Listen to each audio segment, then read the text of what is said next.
Eto naman mga boss, pwede nyo siyang gawin lalo na kung meron kang utang or meron kang kailangan mga bossing ko na bilhin na importante kagaya ng mga personal nating mga pangangailangan. Kailangan natin ng dahon ng laurel. Kahit mga durug-durug lang man po ito, kapag po may buo, mainam, isulat nyo dito. Pero kung durug-durug ang inyo pong mga dahon ng laurel, ibulong nyo po. Ganito po ang gagawin po ninyo. Halimbawa ito, magkakaroon ako ng maraming pera, makakabayad ako sa aking mga pagkakautang at hindi na muli ako mangungutang pa. Magkakaroon agad ako ng maraming pera. Ganon ang pag-wish mga bossing. At pagkatapos, ito po inyong sunugin. Sabihin nyo po, maraming pera ang darating sa akin. Hindi na ako mamumblema tungkol sa usapin ng pera. At lahat ng kamalasan ko tungkol sa pera ay inaalis ko na. Ganyan ang pag-wish ng walang gamit na sana, direct to the point. Pagtapos ka na mag-wish, kiniklaim ko na ang swerte.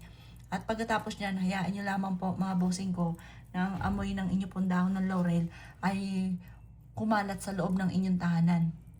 Maraming pera ang darating sa akin, magkakaroon ako araw-araw na malaking benta, makakabayad na ako sa lahat ng aking mga pagkakautang at hindi na muli ako mangungutang pa. Positive lamang po mga bossing ko habang gumagawa ka ng ganito. Hayaan nyo po yung amoy po niyan ay kumalat sa loob ng iyong tahanan at ang dulot po niyan ay swerte. Mainam mga bossing ko na hipan nyo po ito pong pinag-anuhan mga bossing ko ng dahon ng laurel at ito po mga bossing ko ay magkakaroon ng panawagan sa kalikasan na lahat ng wishes po ninyo dito sa dahon ng laurel ay kaagad ninyong makamtan.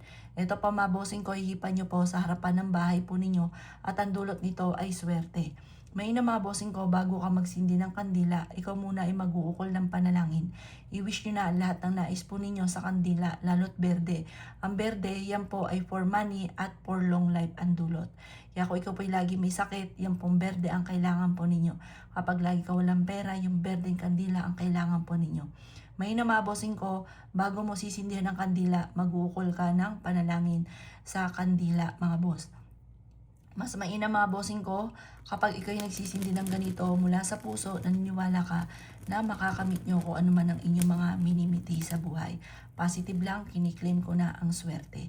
At pagkatapos nito, hayaan nyo po siya na maging abo at ipan nyo po ito sa harapan ng inyong tahanan or sa may gate po ninyo mga boss.